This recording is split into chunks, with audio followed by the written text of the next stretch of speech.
काही काम मिळालं का तुम्हाला? नाही. उद्या परवापर्यंत पैक संपून जातील.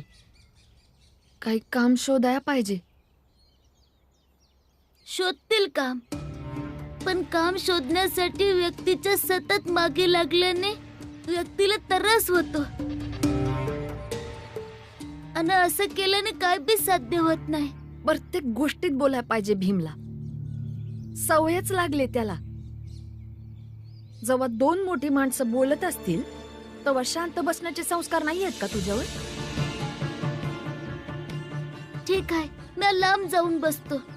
भीम, बस. ती तिची काळजी सांगतीय. आणि जिजाबाई, तू भी भीम अजून लहान आहे.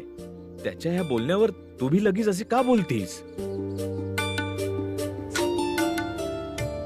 जिजाबाई, आम्ही समजांनी बघितलंय की तुझ्या मनात भीमाबद्दल प्रेम बी हाय आणि काळजी बी हाय. मग कशा पायी हा राग दाखवतीस तू? राग नाही येत ताई. प्रेम आपल्या जागी आणि परवानगी आपल्या जागी. मला असं वाटतं की भीम प्रत्येक गोष्टीला वेगळ्या बाजूने बघतो आणि तसा विचार करतो. आणि वेगळ्या बाजूने विचार केलाय म्हणून त्याला असं वाटतं तो बुद्धिमान आहे. ठीक आहे, जेव्हा तुम्ही काय बोलत असाल तेव्हा मी काय नाही बोलणार.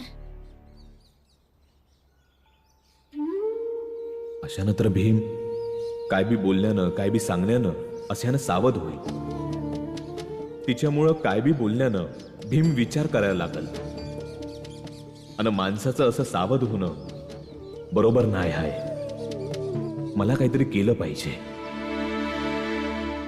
महाराज, आज त्या भीमरावचं काम झालंच होतं आणि अचानकपणे विचार न करता जिजाबाईनं भीमरावला वाचविलं. विचार तर हा होता की जिजाबाईला पण संपवावं. ऐन वेळी रामजीने तिला वाचवलं. तसं एक दुसऱ्यांचं पटत नाही असं फक्त नाटक करत राहते ती. आज सगळे एक दुसऱ्यांना तू माझी बायको, तू माझा मुलगा असं करत होते. पण महाराज, अशा वेळी काय करायला हवं? आमच्या समाजाचं मनोबल देखील कमी होत चाललंय.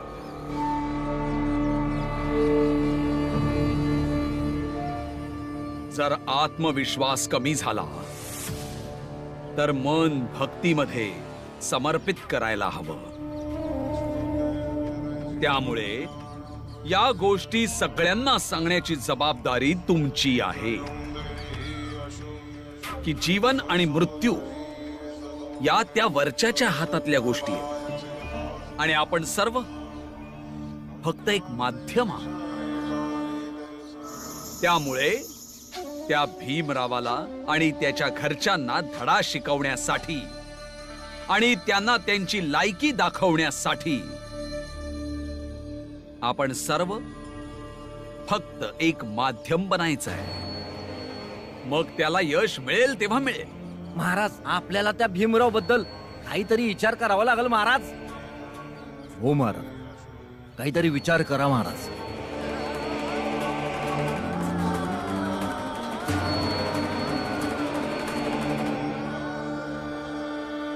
एकत्रित येऊन चिंतन करूया. सगळे एकत्र बसून तोडगा शोधूया. आणि शेठ धनसुखलाल, आमच्या या सामूहिक चिंतन समारंभाचं नियोजन तुम्ही करायचंय.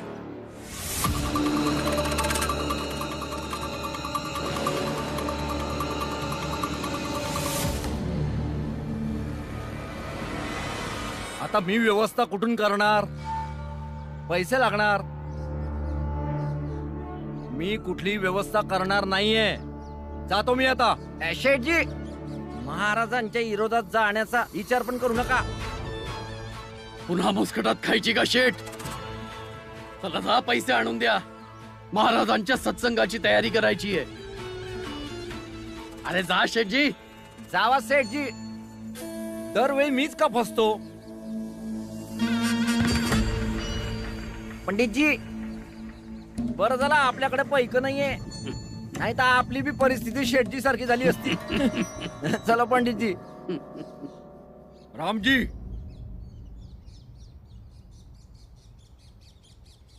शेठजी नमस्कार. रामजी, या भीमरावने आमचं पूर्ण आयुष्य खराब करून टाकलं. सगळं संपलंय आता.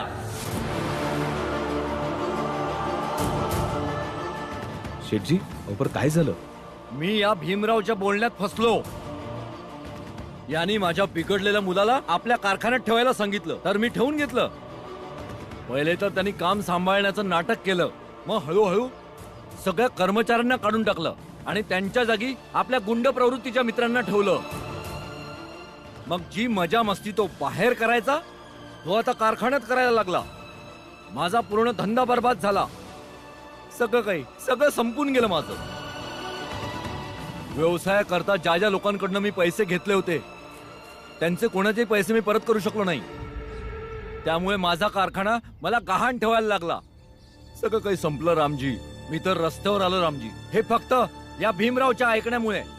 शेठजी, हे तुम्ही चुकीच्या पद्धतीने घेताय. भीम, एक व्यक्ती तरासात आहे आणि तू त्यांना समजावतोयस की ते जो विचार करताय तो चुकीचा आहे. आधी पण मी तुला सांगितलं आहे की तुझी पद्धत चुकीची आहे भीम. एका बिघडलेल्या पोरासंग त्यांचं आयुष्य सुरळीत चाललं होतं आणि बिघडलेल्या पोराचं आयुष्य सुरळीत करण्यासाठी तू त्यांचं आयुष्य खराब करून टाकलंयस. पण मी तर बर्बाद झालो ना.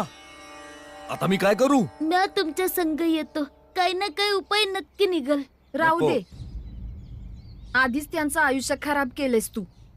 आता त्यांचं आयुष्य तुझ्या ना त्यांना जगू दे. जिजाबाई गप्प राहा.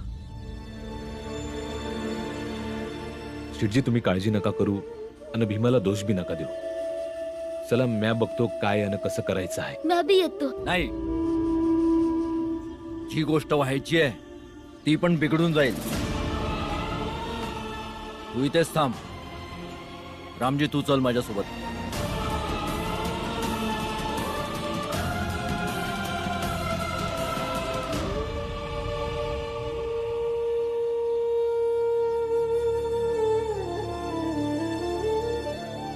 जिजाबाई, ही कुठची पद्धत आहे? भीमाला सारखं चुकीचं ठरवायची. अशाने पोरं ना उमेद होतात. होय का? जर तुम्ही समजांनी त्याला खरं काय सांगितलं असतं तर ही येळ नसती आली. मी तर त्याला वास्तवाची जाणीव करून देत होते आणि म्या ती करूनच राहील.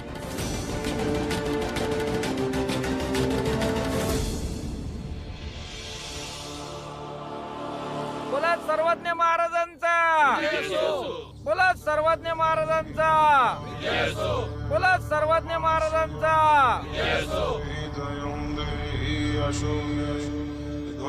आधी विचार केला होता की एकट्यातच चिंतन करावं. पुन्हा विचार केला सगळे एकत्रित येऊन चिंतन समारंभ केला पाहिजे. त्यामुळे सर्वांना सामूहिक चेतना मिळेल. आणि म्हणूनच तुम्ही सर्व आपले डोळे बंद करून त्या ईश्वराचं स्मरण करा. आणि हा कार्यक्रम या रस्त्याच्या मधोमध यासाठी ठेवला आहे म्हणजे तुम्हा सर्वांसमक्ष एक अवघड ध्येय असेल.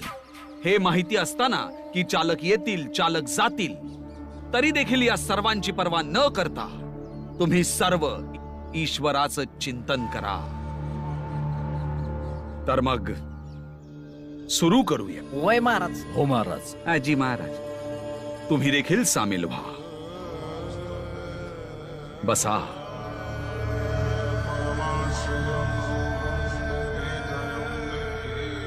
आम्हाला हे ठाऊक आहे या सामूहिक चिंतनाच्या समारंभासाठी तुम्ही सगळ्यांनी व्रत ठेवलंय. तुमच्यापैकी कुणीही काही खाल्लं नाहीये, प्यायलेलं नाहीये. आम्ही देखील काहीच खाल्लेलं नाही, काहीच प्यायलेलं नाही. आजचा हा समारंभ पूर्ण झाल्यावर हा जो नैवेद्य तुम्ही दाखवलेला आहे प्रसाद म्हणून हाच वाटला जाईल. तर चला आता तुम्ही सर्वांनी आपापले डोळे बंद करा आणि त्या ईश्वराचं स्मरण करा.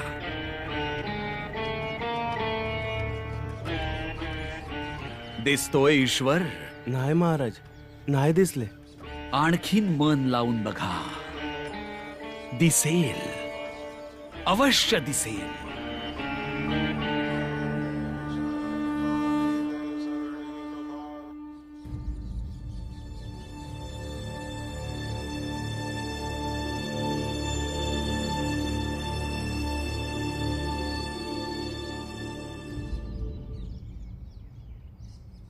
महाराज काय करतायत? नवीन नाटक आहे. अशा पाखंडी बाबांना या लोकांसाठी रोज नवनवीन काहीतरी करावंच लागतं. नाहीतर यांना मानणाऱ्या लोकांना यांची भीती कशी वाटणार? डोळे बंद करून एकाग्रतेने चिंतन करा. दिसेल ईश्वर. चिंतनच करतात आहे ना? चला, चांगलंच आहे.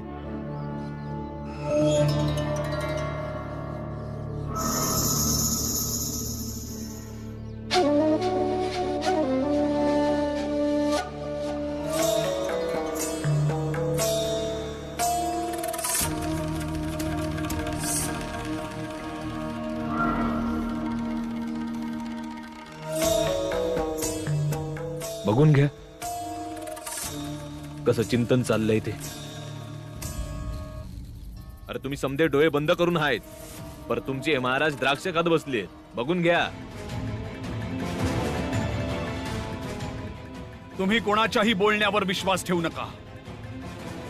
तुमचं मन भरकटवण्याचा हा प्रयत्न सुरू आहे. आपले डोळे अजिबात उघडू नका. ध्यान चालू ठेवा. ईश्वराचं चिंतन करा. नक्कीच दिसेल तो ईश्वर.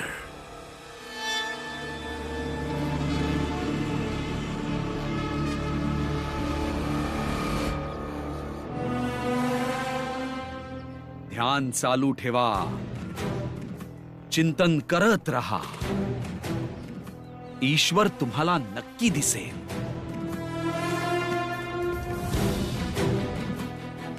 ही श्रद्धा आहे, ही भक्ती आहे. हे लोक आपले डोळे उघडणार नाहीत. ही श्रद्धा नाही आहे, अंधश्रद्धा आहे. पर महाराज, एक ना एक दिवस नक्की येईल जेव्हा ह्यांना देव नाही दिसणार, जेव्हा हे डोळे उघडतील, तेव्हा तुमचा हा पाखंडीपणा त्यांना नक्कीच दिसल. तेव्हा तुमचा आणि तुमच्यासारख्या पाखंडी बाबांचं काय होईल? जा रामजी जा. हा ईश्वराच्या सामूहिक चिंतनाचा समारंभ सुरू आहे. आणि तू शेठ, घृणा येते मला तुझ्यावर. आमच्या जातीमधला असून सुद्धा या अस्पृश्य जातीच्या माणसांसोबत उभा आहेस. शास्त्रानुसार तर तू या समारंभात सहभागी व्हायला पाहिजेस. आता तर फक्त तुझं दुकान उद्ध्वस्त झालेलं आहे. आता हळूहळू तुझं संपूर्ण कुटुंब उद्ध्वस्त होईल. आणि मग तुझं संपूर्ण आयुष्य उद्ध्वस्त होऊन जाईल.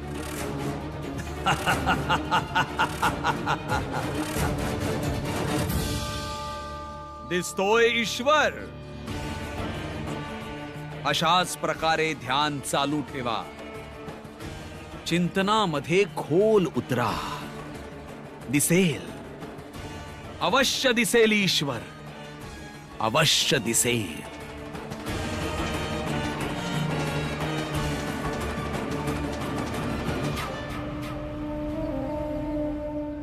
आत्ता फक्त तुझं दुकान उद्ध्वस्त झालेलं आहे. आता हळूहळू तुझं संपूर्ण कुटुंब उद्ध्वस्त होईल. अहो शेठजी, कुठे या महाराजाच्या बोलण्यात फसताय?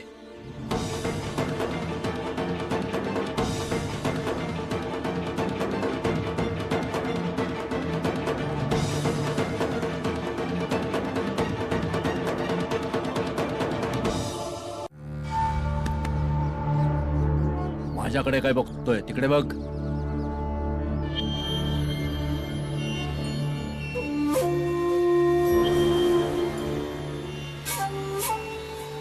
अरे महाराज तर सौता द्राक्ष खात आहेत आणि आमच्याकडून चिंतन करून घेत आहे. वा, ह्यो तर धोका हाय, पाखंड हाय. सांगा बरं कोणत्या देवाचं दर्शन करायला लावत होता? महाराज, आम्हाला तुमच्याकडनं अशी अपेक्षा नव्हती. चिंतन करायला सांगून आम्हाला येडं बनवताय का?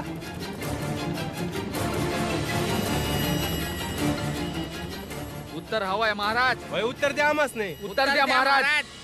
महाराज, रामजीने सांगितलं होतं की एक दिवस असा येईल की सगळ्यांचे डोळे उघडतील. तो एक दिवस आज आलेला आहे की आता सगळ्यांचे डोळे उघडलेत. उत्तर द्या महाराज. वय उत्तर द्या आम्हाच नाही. वय उत्तर उत्तर द्या. द्या महाराज. गप्प का बसलात, बोला.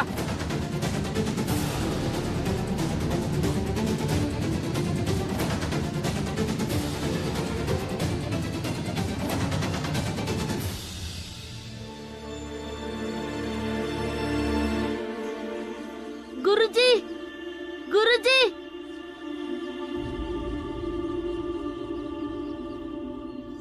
काय झालं भीमराव? गुरुजी, माझं मन लय अस्वस्थ आहे. मला तुमच्याकडनं सल्ला हवाय. बोल भीम, काय झालं? गुरुजी, मी चुकीचं बोलतो का? आणि मी जे बोलतो ते फक्त माझ्या मनात असतं.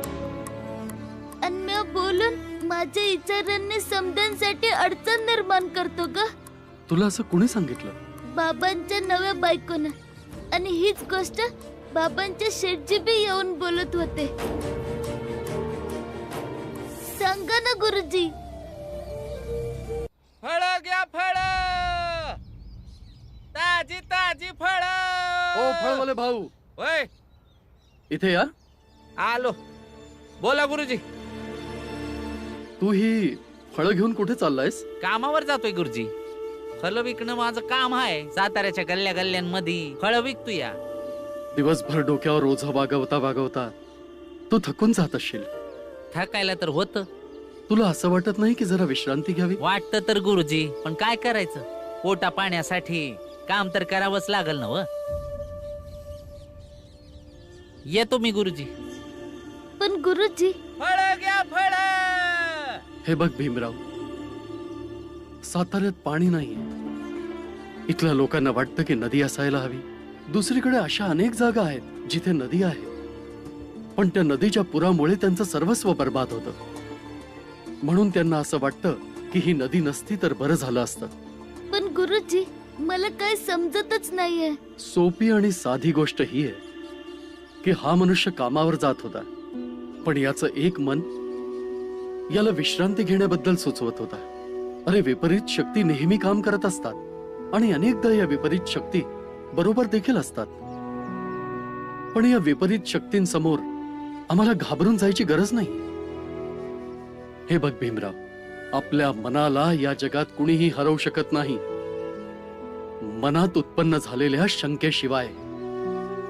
बघ ना, तुझ्या मनात एवढीशी शंका उपस्थित झाली आणि तू स्वतःच्या शक्तीला कमी लेखू लागला. भीमराव, कधीही स्वतःच्या शक्तीवर शंका घेऊ नकोस. आणि जर कधी शंका घ्यायची इच्छा झालीच ना, तरी देखील नाही. कळलं तुला? गुरुजी, मी किती नशीबवान आहे ना का माझ्याकडे तुमच्यासारखे गुरु आहेत जे मला प्रत्येक समस्येतून बाहेर काढतात आणि माझी प्रत्येक अडचण दूर करतात. भीमराव, मग तू देखील असं काही काम कर की मी जगाला सांगू शकेन की मी देखील किती भाग्यवान आहे की माझ्याजवळ तुझ्यासारखा शिष्य आहे. कळलं तुला? यह तन विष की बेलरी, गुरु अमृत की खान, शीश दियो